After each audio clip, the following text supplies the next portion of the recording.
2 ദിനവൃത്താന്തം 22:11. എന്നാൽ രാജകുമാരിയായ യഹോശബത്ത് കൊല്ലപ്പെടുന്ന രാജകുമാരന്മാരുടെ ഇടയിൽ നിന്ന് അഹസ്യാവിൻ്റെ മകനായ യോവാശിനെ മോഷ്ടിച്ചെടുത്ത് അവനെയും അവൻ്റെ ധാത്രിയെയും ഒരു ശയനഗ്രഹത്തിലാക്കി. യഹൂദയിലെ രാജാവായ അഹസ്യാവ് കൊല്ലപ്പെട്ടപ്പോൾ അദ്ദേഹത്തിൻ്റെ അമ്മയായ അഥല്യ അധികാരം പിടിച്ചെടുക്കുവാൻ ശ്രമിച്ചു. ദാവീദിൻ്റെ വംശത്തിലുള്ള എല്ലാ രാജകുമാരന്മാരെയും കൊന്നൊടുക്കുവാൻ അവൾ ഉത്തരവിട്ടു. യഹൂദയുടെ സിംഹാസനം പൂർണ്ണമായും ഇല്ലാതാക്കി സ്വന്തം ഭരണം ഉറപ്പിക്കുകയായിരുന്നു അവളുടെ ലക്ഷ്യം. ഈ കൂട്ടക്കൊലയുടെ ഇടയിൽ നിന്നാണ് രാജകുമാരിയായ യഹോശബത്ത് ശിശുവായ യോവാശിനെ രഹസ്യമായി കടത്തിക്കൊണ്ടുപോയത്. അവൾ അവനെ ഒരു കിടക്കറയിൽ ഒളിപ്പിച്ചു. അത് വെറുമൊരു മുറിയായിരുന്നില്ല, ദൈവാലയത്തോട് ചേർന്നുള്ള ഒരു രഹസ്യ അറയായിരുന്നു.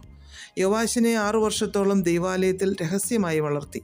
അഥല്യ രാജ്യം ഭരിക്കുമ്പോഴും ദൈവത്തിൻ്റെ ആലയത്തിനുള്ളിൽ യഥാർത്ഥ അവകാശി സുരക്ഷിതനായിരുന്നു. ദാവീദിൻ്റെ വംശത്തിൽ നിന്നൊരു രാജാവ് എപ്പോഴും ഉണ്ടാകുമെന്ന് ദൈവം വാഗ്ദത്തം ചെയ്തിരുന്നു. അഥല്യ ഈ വംശത്തെ നശിപ്പിക്കുവാൻ ശ്രമിച്ചത് യഥാർത്ഥത്തിൽ ദൈവത്തിൻ്റെ വാഗ്ദത്തത്തിന് എതിരെയുള്ള സാത്താൻ്റെ നീക്കമായിരുന്നു. എന്നാൽ യോവാശിൻ്റെ രക്ഷയിലൂടെ ദൈവം തൻ്റെ വാഗ്ദത്തം വിശ്വസ്തയോടെ പരിപാലിച്ചു. ദൈവം വാഗ്ദത്തങ്ങളിൽ വിശ്വസ്തനാണ്. നമ്മുടെ ജീവിതത്തിലെ ദൈവിക വാഗ്ദത്തങ്ങൾ ഒന്നും ലക്ഷ്യം കാണാതെ പോവുകയില്ല എന്ന് നമുക്കിതിനാൽ ഉറയ്ക്കാം. യേശുക്രിസ്തു ജനിക്കേണ്ടത് ദാവീദിൻ്റെ വംശത്തിലാണ്. യോവാശ് കൊല്ലപ്പെട്ടിരുന്നുവെങ്കിൽ ദാവീദിൻ്റെ രാജവംശം അവിടെ അവസാനിക്കുമായിരുന്നു. യോവാശിൻ്റെ രക്ഷകനായ ക്രിസ്തുവിൻ്റെ ജനനത്തിനുള്ള വഴിയൊരുക്കലായിരുന്നു.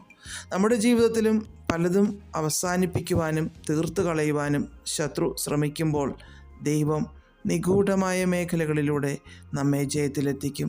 ലോകം മുഴുവൻ തിന്മയുടെ ശക്തികൾ ഭരിക്കുമ്പോഴും ദൈവം തൻ്റെ വിശ്വസ്തദാസന്മാരിലൂടെ നിശബ്ദമായി തൻ്റെ പദ്ധതികൾ നടപ്പാക്കുന്നു. നമുക്കും വിശ്വസ്തരായി നിന്ന് ദൈവസഭയുടെ ഭാഗമായി നിന്ന് ദൈവിക പദ്ധതിയുടെ പൂർത്തീകരണത്തിൽ ദൈവത്തോടൊപ്പം നിൽക്കുന്നവരായി മാറാം. യഹോശബത്ത് തൻ്റെ ജീവൻ പണയപ്പെടുത്തി എടുത്ത തീരുമാനം ഒരു ജനതയുടെ തന്നെ ചരിത്രം മാറ്റിമറിച്ചു. ഒറ്റ വ്യക്തിയുടെ ഉറപ്പുള്ള തീരുമാനം, വിശ്വസ്തത ദൈവത്തിൻ്റെ വലിയ പദ്ധതികളിൽ വലിയ പങ്ക് വഹിക്കുന്നു. നമുക്ക് യഹോശബത്തിനെ പോലെ ദൈവരാജ്യ വിസ്തൃതിക്കു വേണ്ടി ധൈര്യത്തോടെ വിശ്വസ്തയോടെ നിൽക്കാം. ജീവൻ പോകേണ്ടി വന്നാലും യേശു കർത്താവും സ്വർഗരാജ്യവും നിത്യതയുമൊക്കെ നമ്മുടെ മുൻഗണനകൾ ആകട്ടെ. നിത്യമായി നഷ്ടപ്പെടുന്നതിനെ പിന്നിലെറിഞ്ഞ് നിത്യമായി നിലനിൽക്കുന്നതിനായി നമുക്ക് പ്രയത്നിക്കാം, പ്രാർത്ഥിക്കാം.